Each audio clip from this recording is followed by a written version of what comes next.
ओम शांति। आज 1 जून 2024 के बाबा के अनमोल मधुर महावाक्य सुनेंगे। ओम शांति।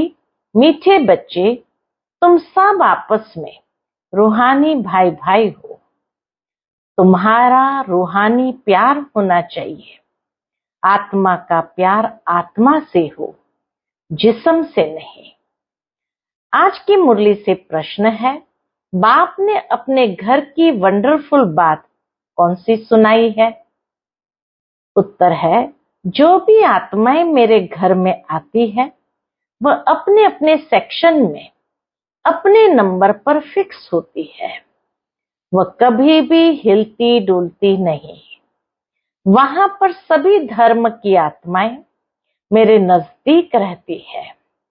वहां से नंबरवार अपने अपने समय पर पाठ बजाने आती है।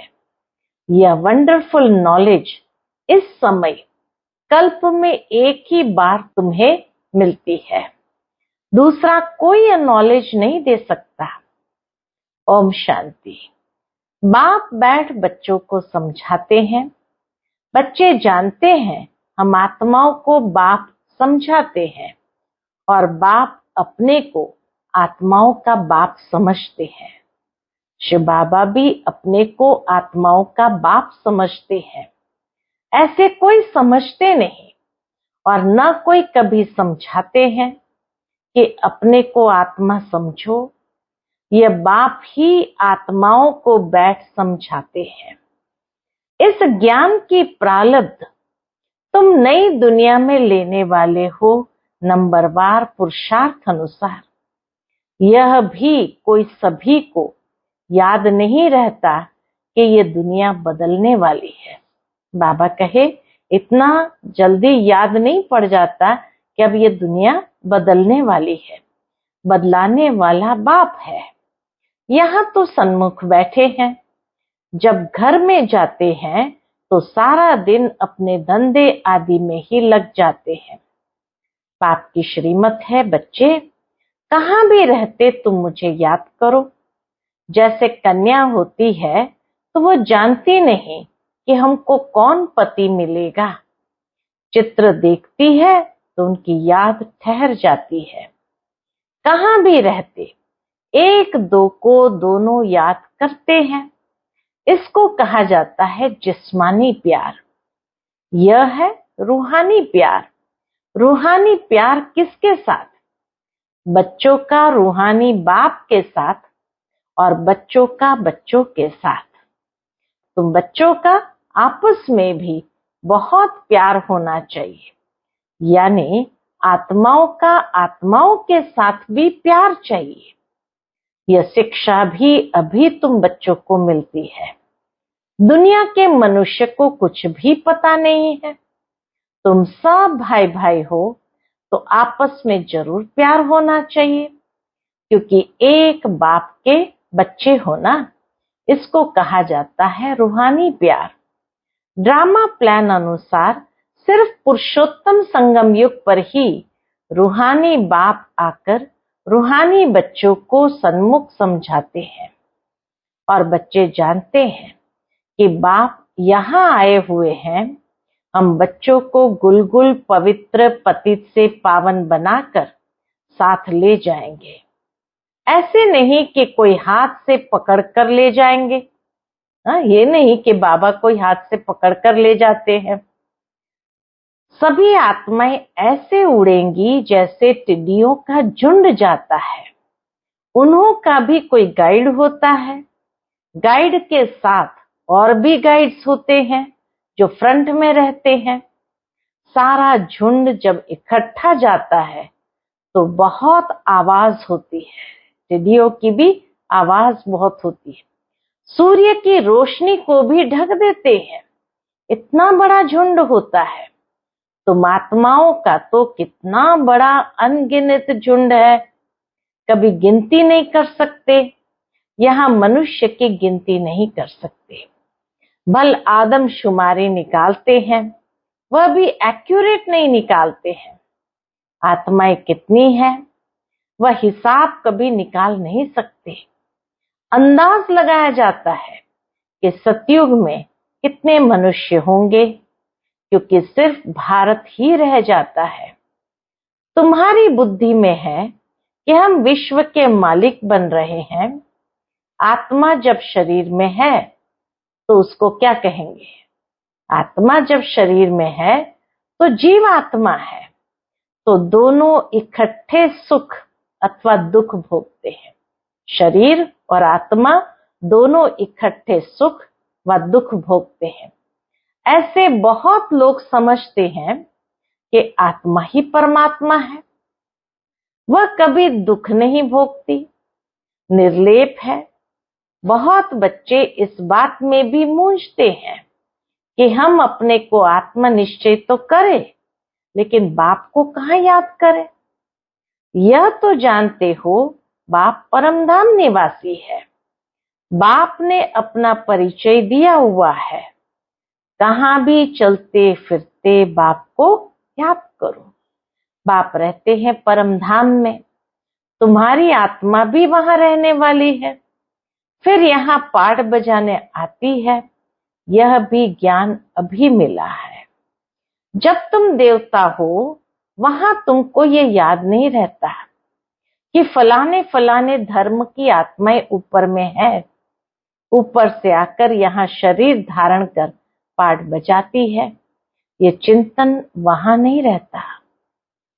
परमधाम में बाबा कहे ये चिंतन नहीं चलता। आगे ये पता नहीं था कि बाप भी परमधाम में रहते हैं, वहां से यहाँ आकर शरीर में प्रवेश करते हैं। अब वह किस शरीर में प्रवेश करते हैं? बाबा कहे यह भी तुम जानते हो कि अभी वह किस शरीर में प्रवेश करते हैं। वह अपनी एड्रेस तो बताते हैं। तुम अगर लिखो कि शिव बाबा केयर ऑफ परमधाम, तो परमधाम में तो चिट्ठी जा नहीं सकती, इसलिए लिखते ही हैं। क्या लिखते हैं? बाबा के इसलिए लिखते ही हो शिव बाबा केयर ऑफ ब्रह्मा। फिर यहाँ की एड्रेस डालते हो, क्योंकि तुम जानते हो बाप यहाँ ही आते हैं, इस रथ में प्रवेश करते हैं। यूं तो आत्माएं भी ऊपर रहने वाली है। तुम सब भाई भाई हो। सदैव यही समझो हम आत्मा है, इनका फलाना नाम है। आत्मा को यहाँ देखते हैं, परंतु मनुष्य देह अभिमान में आ जाते हैं। देखना है रूहानी दृष्टि से, आत्मा आत्मा भाई भाई की दृष्टि से। लेकिन बाबा कहे यहाँ जब आते हैं तो मनुष्य देह अभिमान में आ जाते, क्योंकि दैहिक दृष्टि बन जाती है। बाप देही अभिमानी बनाते। बाप कहते तुम अपने को आत्मा समझो और फिर मुझे याद करो। इस समय बाप समझाते हैं। जब मैं यहाँ आया हूँ, आकर बच्चों को ज्ञान भी देता हूँ। पुराने ऑर्गन्स लिए हैं, बाबा ने बहुत पुराना रथ लिया है, तो पुराने ऑर्गन्स लिए हैं, जिसमें मुख्य ये मुख है, आंखें भी है। ज्ञान अमृत मुख से मिलता है। गौ मुख कहते हैं ना, अर्थात माता का यह मुख है। बड़ी माता द्वारा तुमको एडॉप्ट करते हैं ना। कौन कौन एडॉप्ट करता है? शिव बाबा। वह यहाँ है ना। यह ज्ञान सारा बुद्धि में रहना चाहिए। मैं तुमको प्रजापिता ब्रह्मा द्वारा एडॉप्ट करता हूं, तो यह माता भी हो गई, ब्रह्मा माता भी हो गई। गाया भी जाता है तुम मात पिता हम बालक तेरे। तो वह सब आत्माओं का बाप है। शिव बाबा सब आत्माओं का बाप है, और उनको माता नहीं कहेंगे। शिव बाबा को माता नहीं कहेंगे, वह तो बाप ही है। बाप से वर्षा मिलता है, फिर माता चाहिए, वह यहाँ आते हैं। अभी तुमको मालूम पड़ा है बाप ऊपर में रहते हैं, हम आत्माएं भी ऊपर रहती है। फिर यहाँ आती है पाठ बजाने। दुनिया को इन बातों का कुछ भी पता नहीं। वह तो ठिक्कर बित्तर में परमात्मा को कह देते हैं, फिर तो अनगिनत हो जाए सिक्कर बिस्तर में सब में परमात्मा है तो कितना अनगिनत हो जाए। इसको कहा जाता है घोर अंधियारा। गायन भी है, ज्ञान सूर्य प्रगटा, अज्ञान अंधेर विनाश। इस समय तुमको ज्ञान है, यह है रावण राज्य, जिस कारण अंधियारा है। वहां तो रावण राज्य होता नहीं, इसलिए कोई विकार नहीं, देह अभिमान भी नहीं। वहां आत्म अभिमानी रहते हैं। आत्मा को ज्ञान है, अब छोटा बच्चा है, अब हम जवान बने हैं, अब वृद्ध शरीर हुआ है, इसलिए अब यह शरीर छोड़ दूसरा लेना है। वहां ऐसे नहीं कहते फलाना मर गया। सतयुग में ऐसे नहीं कहते फलाना मर गया। वह तो है ही अमर लोक। खुशी से एक शरीर छोड़ दूसरा लेते हैं। अभी आयु पूरी हुई है, यह छोड़ नया लेना है। इसीलिए सन्यासी लोग सर्प का मिसाल देते हैं। मिसाल वास्तव में बाप का दिया हुआ है, वह फिर सन्यासी लोग उठाते हैं। तब बाप कहते हैं, यह जो ज्ञान मैं तुमको देता हूं वह प्राय लोप हो जाता है। बाबा आकर जो ज्ञान देते हैं वो सारा प्राय लोप हो जाता है।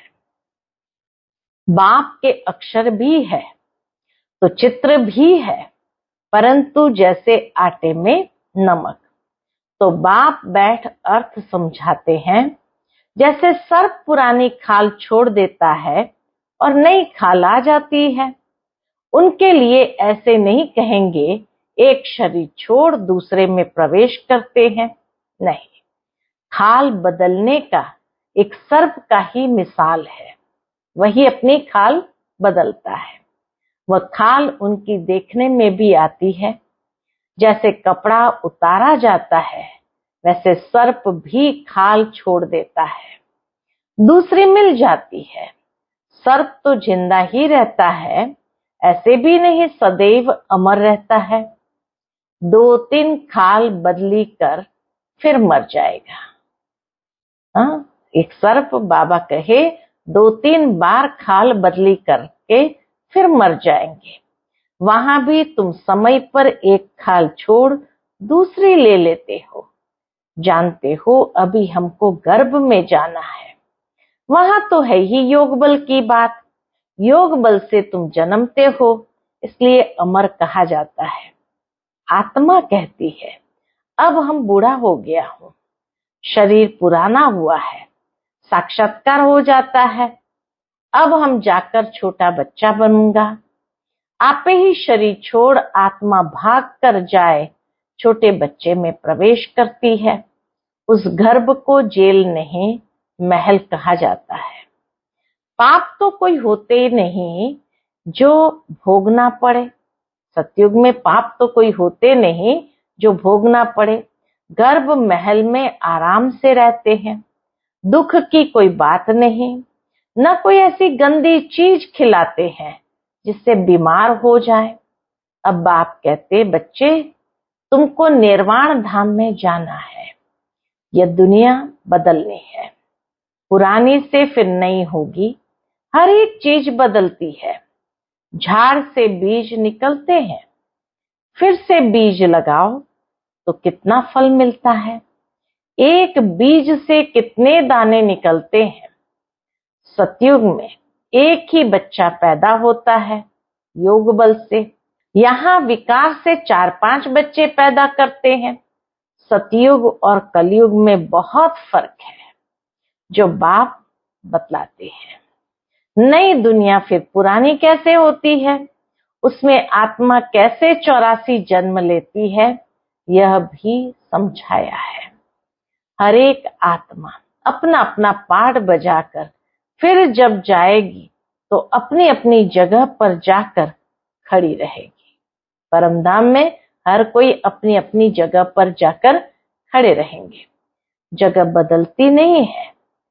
अपने अपने धर्म में अपनी जगह पर नंबरवार खड़े होंगे। फिर नंबरवार ही नीचे आना है।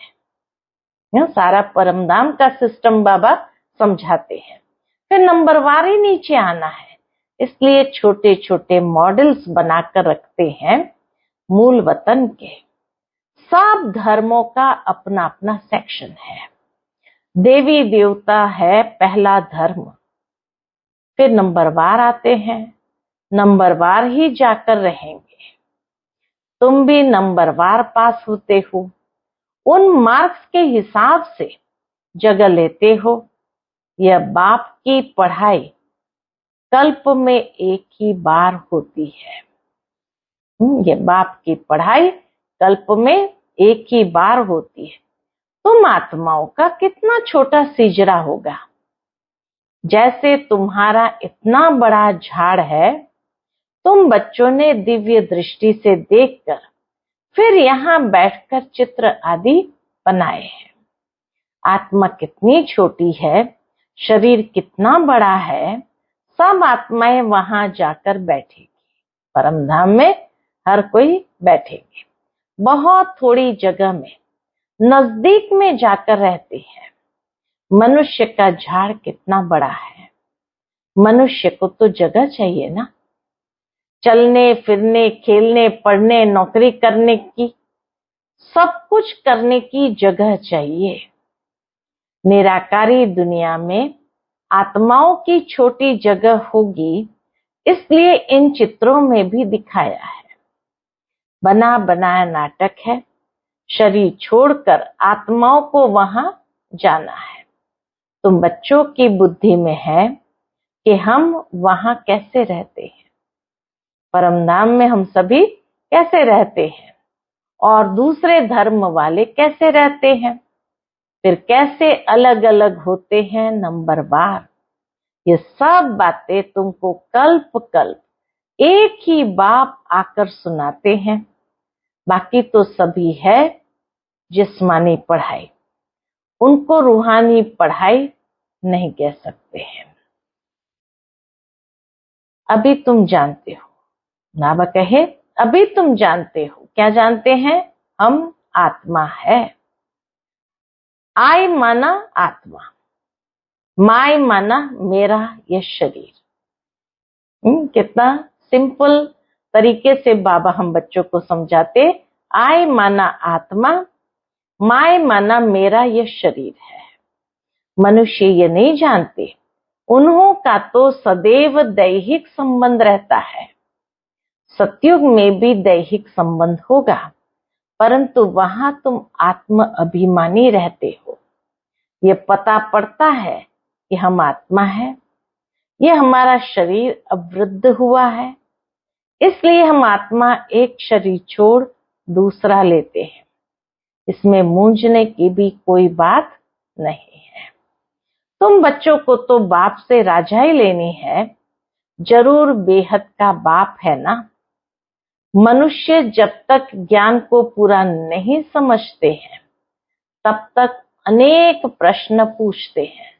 जब तक अच्छी तरह ज्ञान को समझा नहीं, तब तक बाबा कहे अनेक प्रश्न पूछते हैं। ज्ञान है तुम ब्राह्मणों को, तुम ब्राह्मणों का वास्तव में मंदिर भी अजमेर में है। ब्रह्मा का सबसे बड़ा मंदिर अजमेर में है। एक होते हैं पुष्करणी ब्राह्मण, दूसरे सारसिद्ध। अजमेर में ब्रह्मा का मंदिर देखने जाते हैं। ब्रह्मा बैठा है, दाढ़ी आदि दी हुई है, उनको मनुष्य के रूप में दिखाया है। दाढ़ी मूछ ये मनुष्य तन का प्रतीक है, तो इसीलिए कलयुगी तन का प्रतीक है, इसलिए बाबा कहे उनको मनुष्य रूप में दिखाया है। तुम ब्राह्मण भी मनुष्य के रूप में हो। ब्राह्मणों को देवता नहीं कहा जाता है। सच्चे सच्चे ब्राह्मण तुम हो, ब्रह्मा की औलाद। वह कोई ब्रह्मा की औलाद नहीं है। पीछे आने वाले को ये मालूम नहीं पड़ता है, तुम्हारा ये विराट रूप है। ये बुद्धि में याद रहना चाहिए। बाबा कहे विराट रूप ये बुद्धि में याद रहना चाहिए। ये सारी नॉलेज है जो तुम कोई को अच्छी रीति समझा सकते हो। हम आत्मा है, बाप के बच्चे हैं। यह यथार्थ स्थिति समझकर यह निश्चय पक्का पक्का होना चाहिए। यह तो यथार्थ बात है। बाबा कहे ये निश्चय पक्का पक्का होना चाहिए कि यह तो यथार्थ बात है। सभी आत्माओं का बाप एक परमात्मा है। सभी उनको याद करते हैं। हे भगवान, मनुष्य के मुख से जरूर निकलता है, परमात्मा कौन है ये कोई भी नहीं जानते हैं। जब तक कि बाप आकर समझाए। बाप ने समझाया है। ये लक्ष्मी नारायण जो विश्व के मालिक थे, यही नहीं जानते थे। सबसे पहले वही अपने जन्मों को नहीं जानते थे, तो ऋषि मुनि फिर कैसे जान सकेंगे। अभी तुमने बाप द्वारा जाना है तो तुम हो आस्तिक, क्योंकि तुम रचयिता और रचना के आदि मध्य अंत को जानते हो। कोई अच्छी रीति जानते हैं, कोई कम। बाप सन्मुख आकर पढ़ाते हैं, फिर कोई अच्छी रीति धारण करते हैं, कोई कम धारण करते हैं। पढ़ाई बिल्कुल सिंपल भी है, बड़ी भी है। बाप में इतना ज्ञान है जो सागर की स्याही बनाओ तो भी अंत नहीं पाया जा सकता है। बाबा के तो भी बाबा के ज्ञान का अंत कोई भी पा नहीं सकता है। बाप सहज कर समझाते हैं। बाप को जानना है, स्वदर्शन चक्रधारी बनना है, बस। हाँ, एक तो बाप को जानना है, दूसरा स्वदर्शन चक्रधारी बनना है, बस। अच्छा, मीठे मीठे सिकिलते बच्चों प्रति माता पिता बाप दादा का याद प्यार और गुड मॉर्निंग। रूहानी बाप की रूहानी बच्चों को नमस्ते। हम सभी रूहानी बच्चों की रूहानी माता पिता बाप दादा को याद प्यार, गुड मॉर्निंग और नमस्ते नमस्ते। शुक्रिया बाबा, शुक्रिया। आज की धारणा के लिए मुख्य सार है। पहली पॉइंट, सदा याद सहज बनी रहे। उसके लिए चलते फिरते ये चिंतन करना है कि हम आत्मा है, आत्माभिमानी होकर रहना है। परमधाम निवासी आत्मा यहाँ पाठ बजाने आई है। बाप भी परमधाम में रहते हैं। वह ब्रह्मा तन में आए हैं, साधारण तन में आए हैं। दूसरी पॉइंट, जैसे रूहानी बाप से आत्मा का प्यार है, ऐसे आपस में भी रूहानी प्यार से रहना है। आत्मा का आत्मा से प्यार हो, शरीर से नहीं। आत्मा अभिमानी बनने का पूरा पूरा अभ्यास करना है। आत्मा अभिमानी बनने का पूरा पूरा अभ्यास करना है। आज का बाप दादा का मधुर वरदान हम बच्चों के प्रति है। हद की कामनाओं से मुक्त रहे, सर्व प्रश्नों से पार रहने वाले सदा प्रसन्न चित्त भव। सदा प्रसन्न चित्त रहना है तो हद की कामनाएं और सब प्रश्नों से पार हो जाओ। जो बच्चे हद की कामनाओं से मुक्त रहते हैं, उनके चेहरे पर प्रसन्नता की झलक दिखाई देती है। प्रसन्न चित्त कोई भी बात में प्रश्न चित्त नहीं होते। वो सदा निस्वार्थी और सदा सभी को निर्दोष अनुभव करेंगे। किसी और के ऊपर दोष नहीं डालेंगे। बाबा कहे किसी और को दोषी नहीं बनाएंगे अपनी जीवन के लिए। चाहे कोई भी परिस्थिति आ जाए, चाहे कोई भी आत्मा हिसाब किताब चुक्त करने वाली सामना करने आती रहे, चाहे शरीर का कर्म भोग सामना करने आता रहे, लेकिन संतुष्टता के कारण वे सदा प्रसन्न चित्त रहेंगे। संतुष्टता के कारण बाबा कहे वह सदा प्रसन्न चित्त रहेंगे। आज का स्लोगन है, व्यर्थ की चेकिंग अटेंशन से करो, अलबेले रूप में नहीं। व्यर्थ की चेकिंग अटेंशन से करो, अलबेले रूप में नहीं। अच्छा, ओम शांति।